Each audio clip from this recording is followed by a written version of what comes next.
নেই যাদের, তারা হাত তোলেন। যাদের ক্ষমতা নেই তারা হাত তোলেন। আপনাদের হজ করার ক্ষমতা নেই, হাত নামান। বাচ্চা ছেলে তুলবে না। হজ করার ক্ষমতা নেই আপনাদের, তাই তো? জোরে বলেন, ক্ষমতা নেই তো? কসম খান যে যদি মিথ্যা হয় তাহলে সারা জীবন বউ তালাক, কোনোদিন আর বউ থাকবে না। একটা মানুষের হজ করতে, উমরা করতে খুব বেশি 1 লাখ টাকা লাগে, 1.5 লাখ টাকা লাগে। আপনারা যারা হাত তুলেছেন, কাল সকালে যদি 2 লাখ টাকার কোনো জমি আপনার সামনে আসে, কিনতে পারেন না? পারেন না? পারেন? আপনার মেয়ের বিয়েতে 2.5 লাখ টাকা খরচা করলে করতে পারেন? পারেন। যদি একটা বাচ্চা অসুস্থ হয় তো ওই বাচ্চাটার জন্য হসপিটালে 2 লাখ টাকা দিতে পারেন? কোন লজ্জায় বললেন যে আপনার উমরা করার জন্য পয়সা নাই? আপনার যাওয়ার ইচ্ছা নাই তাই বলেন। আপনাকে বললে আপনি আমাকে উত্তর কি দেবেন? আল্লাহ যখন নিয়ে যাবে যাব। হ্যাঁ না না বলেন কি জি? তো ছেলে অসুস্থ হয়েছে, বলুন আল্লাহ যখন ভালো করবে তখন হবে, তা কেন ভাগ করেছেন? মেয়ে বড় হয়েছে, বিয়ের পাত্র আল্লাহ লিখে দিয়েছে, ঠিক আছে নিয়ে চলে যাবে, তো জামাইকে 2 লাখ টাকা কিসের লোকে ঘুষ দিয়েছেন? বলতে বলুন। আরে ছেলে মেয়ের কপালে যা আছে সেটাই হবে, তো ছেলের ভবিষ্যতের জন্য আপনি মিথ্যা কথা কেন বলছেন? সব জায়গায় তোমার চালাকি চলে, ওর আল্লাহর ঘরে গেলে তখন ঢালাও ঝেড়ে দাও। মিথ্যা কথা বলার জায়গা পালো নাই। ছি ছি ছি ছি ছি ছি ছি। মেরে মোহতম দোস্তর বুজুর্গ, এই ওমরা থেকে মনে এখনো 5 দিন হয় নাই, একটা হাদিস 6 বার 8 বার 9 বার 10 বার হজ করেছে। তা আমি তাকে জিজ্ঞাসা করছি, হাজি সাহেব 10 বার তো হজ করলেন? বলে হ্যাঁ আল্লাহ দিয়েছে বাবু, 10 বার এসেছি, নিয়ত করেছি একেবারে 20টা হজ করে মরবো ইনশাআল্লাহ। আল্লাহ ঠিক আছে করেন। তো সত্য কথা বলেন, আপনি হজ জানেন তো? বলে হ্যাঁ। আলাম শোনেন, মক্কায় আসার পরে যখন হাজিরা মক্কায় এসে ঢোকে তখন নারী পুরুষ এক জায়গাতেই নামাজ হয়, আর একজন নামাজ পড়লে তার মাথার উপর থেকে ডিঙিয়ে লোক চলে যায়। কি হাজি সাহেব সত্য বললাম? যে কথা বললাম? একজন হাজি সাহেব তোয়াব শেষ করে নামাজ পড়ছে, ওর মুন্ডুর উপর থেকে নারী পুরুষে গরু ছাগলের পালের মতো লাফিয়ে চলে যাচ্ছে, ও মাল তলায় পড়ে আসে। মাথা তুলতে গিয়ে চিন্তা করছে শালা লাত খেয়ে কপাল ফেটে যাবে, ফেলে রাখ, মাল চলে যাক। জিজ্ঞেস করুন, মাকামে ইব্রাহিমের কাছে নামাজ পড়তে সেজদায় মাথা দিয়েছে, তোলার চান্স পাচ্ছে না, তুললি কেউ না কেউ ঝাম করে লাফিয়ে দেবে।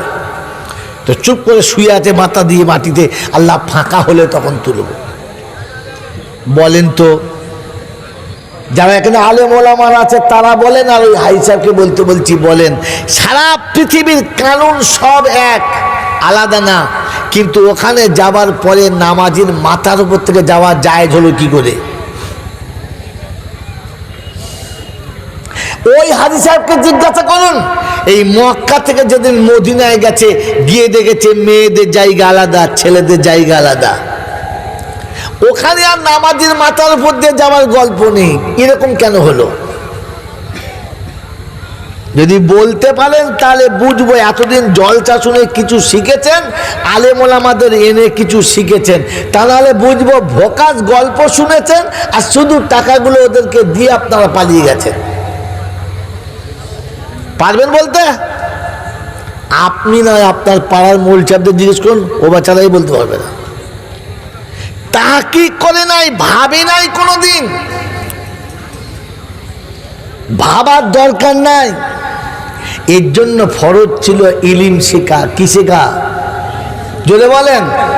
তালাবুল ইলমি ফরিদাতুন আলা কুল্লি মুসলিম রাওয়াহু মুসলিম, মুসলিম শরীফের রিওয়ায়েতে আল্লাহর নবী শুনিয়েছেন প্রত্যেকটি নরনারীর জন্য ইলম শিক্ষা করা ফরজ। আল্লাহ পাক রব্বুল আলামিন শুনিয়ে দিয়েছেন আলো ইন্নামা ইয়াখশাল্লাহা মিন ইবাদিহিল উলামা, উলামারাই শুধু আমাকে ভয় করে। আল্লাহর নবী শুনিয়ে দিয়েছেন ও বিশ্ববাসী শুনে রাখো খায়রুকুম মান তাআল্লামাল কুরআন ওয়া আল্লামা, যারা কোরআন শেখে তারা ভালো, যারা শেখায় তারা ভালো। অতএব ইলম শিক্ষা কারনেওয়ালাদের দাম বেশি। আমার বাবাজিরা, আমার সুরাজ্জাদ বন্ধুরা, কোরআন অন্য জায়গাতে শুনিয়ে দিয়েছে আলিয়াস্তাবিল্লাযিনা ইয়ালামুনা ওয়াল্লাযিনা লা ইয়ালামুন, যারা বোঝে আর যারা বোঝে না, যারা জানে আর যারা জানে না, দুজনের সমান কোনো দিন হতে পারে না। বাপজিরা, শোনার আল্লাহরা, জ্ঞানী জনেরা শুধু মানুষেরা। এই জন্য জলসায় বসে বসে নিজের জীবনটা একটুখানি যাচাই করে নিন, আমি আমার আল্লাহর সঙ্গে দেখা করব। এমনি বাংলাতে মানুষ বলে, এমনি মুরব্বীরা বলে, যা রটে তা কিছু বটে। হ্যাঁ না বলে, কি বলেন জি? যা রটে তা কিছুটা বটে, সম্পূর্ণ আরে কিছুটা ওই রকমই বটে। হ্যাঁ না বলেন? তো মেরে প্রথম দোস্তর বুজুর্গ বলেন, আপনার আমার সব থেকে প্রথম দুশ্মন কে? এই আপনার আমার সব থেকে প্রথম দুশ্মন কে? কথা বলে না কেন এরা? বাংলা বুঝে দেয় না কি রে? বুঝতে পারছেন তো বাংলা? তো বলেন, মানুষের প্রথম দুশ্মন কে? যদি বলেন শয়তান। আহারে, এ মুসলমানকে যে কোথায় জবাই করবে আমি চিন্তা করছি। হ্যাঁ, আরে মানুষের প্রথম সব দুশ্মন শয়তান নয়, দ্বিতীয় দুশ্মন শয়তান। জানতেন? জানতেন? জানতেন না। কেউ যদি আপনার বিয়ের সময়তে, ভাই আওয়াজ এর থেকে জোরে করতে গেলে আপনারা ভুল করছেন। এটা কিছু বক্স এত কাছে দিলে এরকমই আওয়াজ হবে, এর থেকে জোরে হওয়া সম্ভব নয়। এই বক্সের আওয়াজটাকে দূর করতে গেলে করবেন কি করে আপনি? আরে এত রাতে কে ফোন করে রে? এত রাতে ফোন করে, লজ্জা শরম কিচ্ছু নাই। কি বলেন জি? কথা বুঝতে পারছেন? ঠান্ডা মাথায় ভাবেন, বাড়ি নিয়ে যান। কি প্রশ্ন করলাম বলেন? কি প্রশ্ন করলাম?